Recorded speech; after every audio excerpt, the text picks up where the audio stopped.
आज हम लोग पढ़ने जा रहे हैं इलेक्ट्रिक फ्लक्स।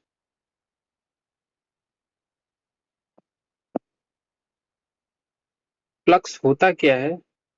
इससे पहले हम लोग एक डायग्राम से फ्लक्स को समझने का कोशिश करते हैं। मान लेते हैं ये एक सरफेस है, ठीक, जिसके पास समथिंग एरिया है। उस एरिया का नाम हम डेल्टा एस अभी दे देते हैं, कुछ भी नाम दे सकते हैं, वो जरूरी नहीं है डेल्टा एसी क्यू दिए, ए भी दे सकते हैं। और जो भी सरफेस होगा जो भी सरफेस होगा उसका जो एरिया वेक्टर होगा वो हमेशा इसके परपेंडिकुलर होगा, सरफेस के परपेंडिकुलर होगा, ठीक। ये सरफेस के क्या है, परपेंडिकुलर है। ये एक सर्कल है, ठीक है, जिसको हम लोग वर्टिकल डायरेक्शन में खड़ा किए हुए हैं, ठीक। ये कि वर्टिकल डायरेक्शन में क्या है, हमारा एक डिस्क खड़ा है। तो अब क्या है, यहाँ पे कुछ समथिंग इलेक्ट्रिक फील्ड है, ठीक। इलेक्ट्रिक फील्ड एग्जिस्ट कर रहे हैं। इसको मैं कुछ एंगल पे बनाता हूँ।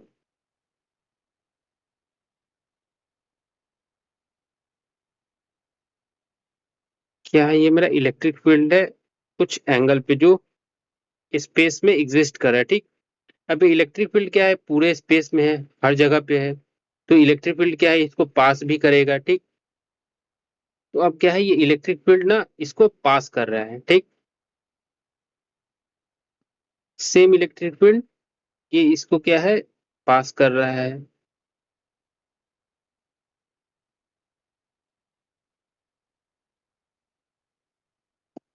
तो हम लोग देखेंगे कि ये क्या है, मेरा इलेक्ट्रिक फील्ड है। ये मेरा क्या है, ये मेरा एरिया वेक्टर है, ठीक। एरिया वेक्टर है। ये क्या है, परपेंडिकुलर, सरफेस के परपेंडिकुलर है, ठीक। और ये मेरा इलेक्ट्रिक फील्ड है। इसके बीच में समथिंग एंगल बन रहा है, ओके। इस एंगल को हम लोग थीटा दे देते हैं। और फ्लक्स को हमेशा, जो फ्लक्स होता है वो उसको डिनोट करते हैं फाई से, ठीक। तो फाई इक्वल्स टू, हम लोग क्या लिखेंगे, ई प्रोडक्ट ऑफ एरिया और जो एंगल है वो उसका कंपोनेंट लेके कॉस थीटा, ठीक। तो ये क्या आएगा, ये मेरा आया है फ्लक्स। अब अगर इसको हम वेक्टर फॉर्म में लिखें, इसको अब हम वेक्टर फॉर्म में लिखते हैं। तो वेक्टर फॉर्म में क्या आ जाएगा मेरा,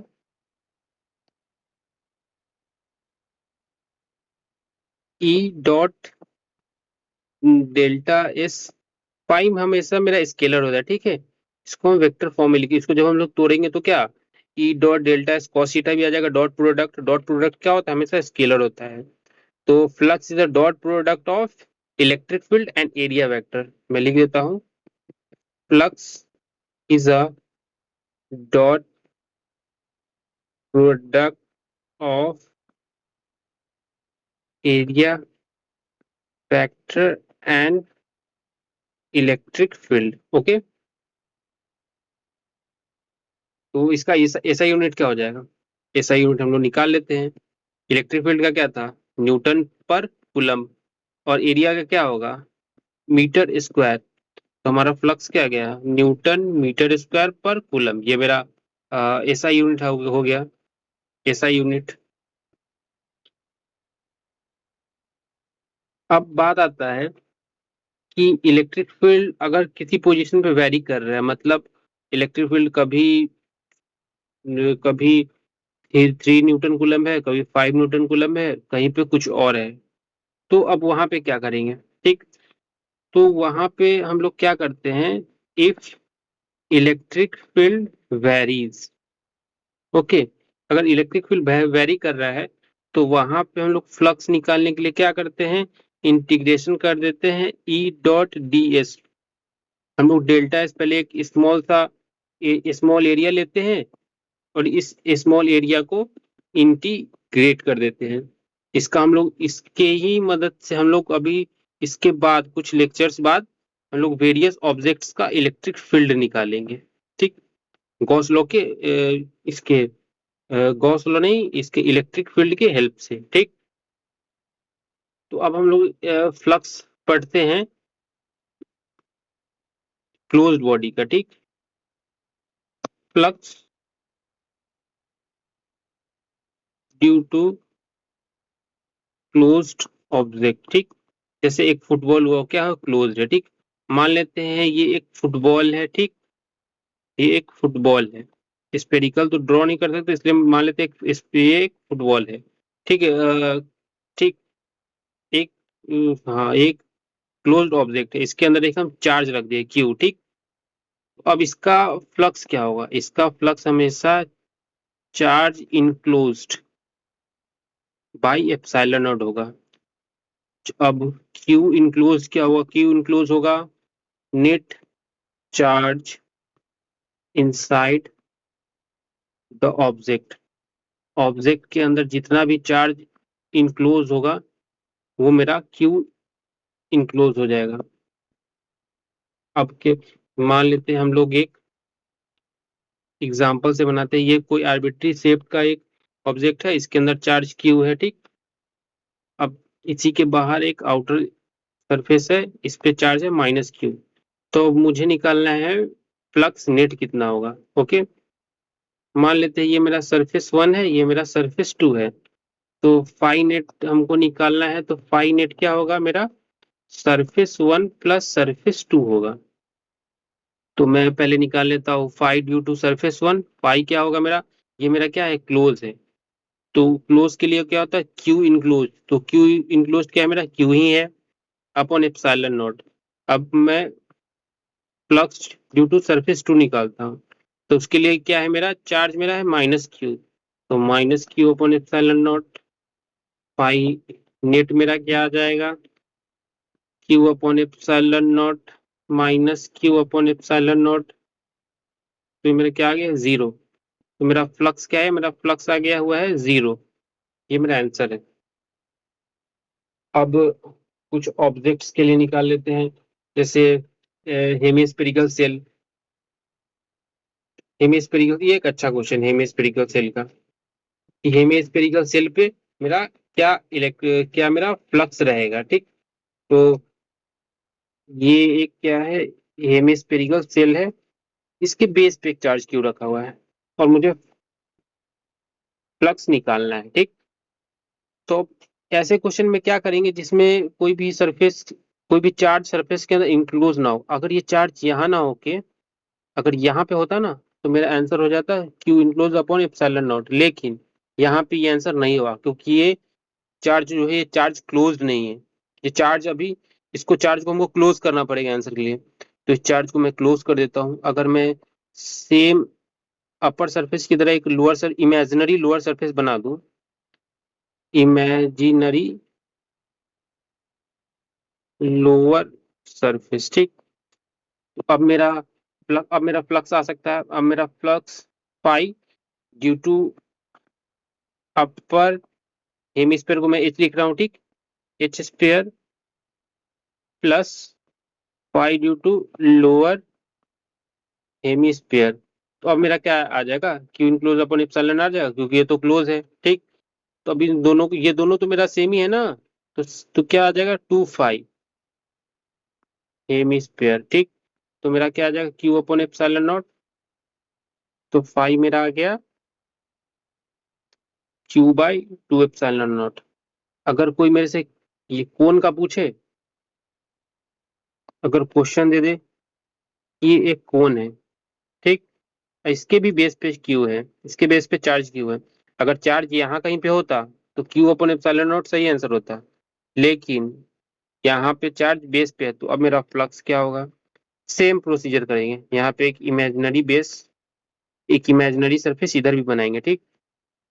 तो फाई कोण प्लस फाई कोण, ये अपर वाले के लिए, ये लोअर वाले के लिए, ठीक। तो मेरा चार्ज इंक्लोज हो गया, तो टोटल चार्ज क्या है, क्यू अपॉन एप्सिलॉन नॉट। तो क्या है मेरा, 2 phi Q upon epsilon naught. यहाँ पे भी हम लोग देख रहे होंगे कि आंसर मेरा सेम आया है। हर बार सेम नहीं आएगा, आंसर अलग भी आ सकता है। जैसे एक बहुत इंपॉर्टेंट क्वेश्चन है, मतलब इस क्वेश्चन में ही बहुत सारे क्वेश्चन छुपे हुए हैं। पहले मैं एक क्यूब बना लेता हूँ।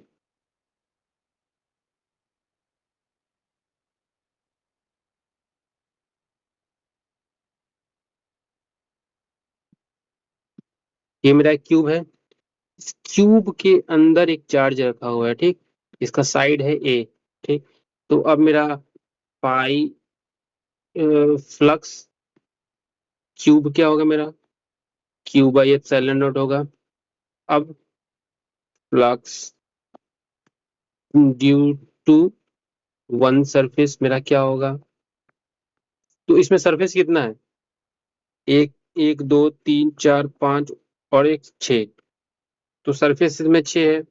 तो five due to one surface मेरा क्या आएगा, Q by six epsilon naught. कोई दिक्कत? तो अब अगर हम ये एक सरफेस को यहाँ पे बनाए, तो क्या है, चार्ज कुछ a/2 डिस्टेंस पे है। क्यूब के अंदर चार्ज बीच में हम लोग रखे हैं, a/2 डिस्टेंस पे एक चार्ज क्यूब को रखे हैं, a/2 डिस्टेंस पे। ये पूरा ये है तो ये डिस्टेंस a/2 हो जाएगा। अब अगर हम लोग पता करें, क्या आप एक और चीज करते, इसको हम लोग क्या करते हैं, चार पार्ट में डिवाइड कर देते हैं, ठीक। अब हम लोग फ्लक्स पता करते हैं due to this single part. सभी पार्ट इक्वल पार्ट में डिवाइडेड है, a/2 ये भी है, a/2 ये भी है। तो अब electric field due to a single part पता करते हैं। तो मेरा पहली बात तो मेरा वन सरफेस के कारण कितना है, Q by six epsilon not. अब ये टोटल कितने पार्ट में डिवाइड है, एक दो तीन चार, तो क्या हो जाएगा, पाई ड्यू टू, इसका नाम मैं दे देता हूँ स्मॉल स्क्वायर, ठीक, स्मॉल स्क्वायर। तो ये कितने पार्ट में बटा हुआ है स्मॉल स्क्वायर, चार पार्ट में बटा हुआ है। तो Q by four into six epsilon not, तो क्या, क्यू बाई 24 एप्सिलॉन नॉट। पता चला इसमें कितना सारा क्वेश्चन छिपा हुआ है।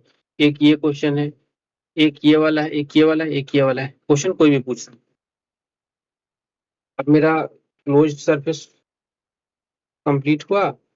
अब हम लोग देख लेते हैं एक इसका एप्लीकेशन, और भी इसका बहुत सारा एप्लीकेशन है तो उसको हम लोग देखेंगे बाद में। तो एक, बस एक एप्लीकेशन में डिस्कस करूंगा।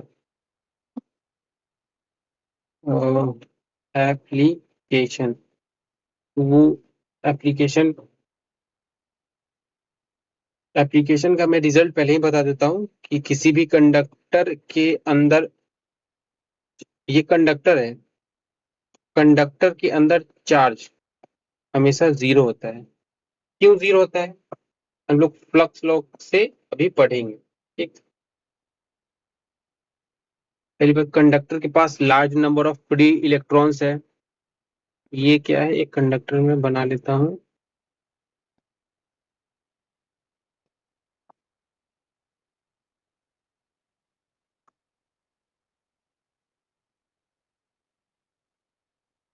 कंडक्टर पास प्लस प्लस प्लस प्लस, यहाँ पे माइनस माइनस माइनस, ठीक। यहाँ पे बहुत सारे फ्री इलेक्ट्रॉन्स हैं। यहाँ पे इलेक्ट्रिक फील्ड भी एग्जिस्ट कर रहा है। अब इस इलेक्ट्रिक फील्ड में इस कंडक्टर को हम रखे हुए हैं, ठीक। तो कंडक्टर के पास क्या है, large number of free electrons है। जब उसे हम इलेक्ट्रिक फील्ड में रखेंगे तब इलेक्ट्रॉन क्या होगा, रीडिस्ट्रीब्यूट होगा। रीडिस्ट्रीब्यूट क्यों होगा, ताकि वो फील्ड को जीरो कर सके सभी पॉइंट पे इनसाइड द कंडक्टर। कंडक्टर के अंदर सभी पॉइंट पे क्या होंगे, चार्ज डिस्ट्रीब्यूटेड हो जाएंगे, ताकि वो इलेक्ट्रिक फील्ड को जीरो कर दे। हम लोग देख सकते हैं चार्ज क्या डिस्ट्रीब्यूट हो गया, प्लस इधर माइनस, तो हर एक पॉइंट पे क्या इलेक्ट्रिक फील्ड जीरो हो गया है। हमें पता है कि इलेक्ट्रिक फील्ड अंदर सभी पॉइंट पे जीरो है, ठीक। ई इनसाइड क्या है मेरा, जीरो है, ओके। तो हमारा फ्लक्स क्या होता है, फ्लक्स मेरा ई डॉट ds होता है, ओके।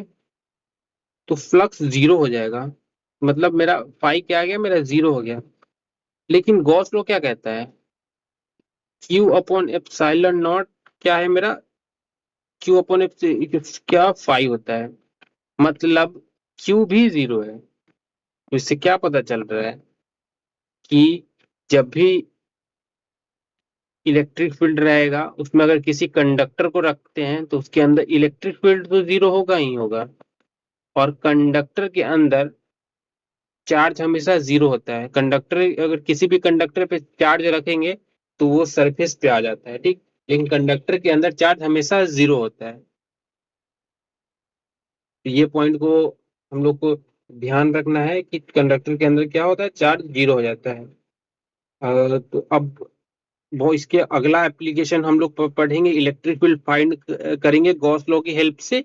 बहुत सारे ऑब्जेक्ट्स का इलेक्ट्रिक फील्ड, जैसे थिन शीट हो गया, थिक शीट हो गया, और गॉस लॉ की हेल्प से हम लोग क्या स्फेरिकल का डायरेक्ट जनरलाइज फॉर्मूला भी हम लोग पढ़ेंगे इलेक्ट्रिक फील्ड फाइंड करने का। तो तब तक के लिए थैंक यू।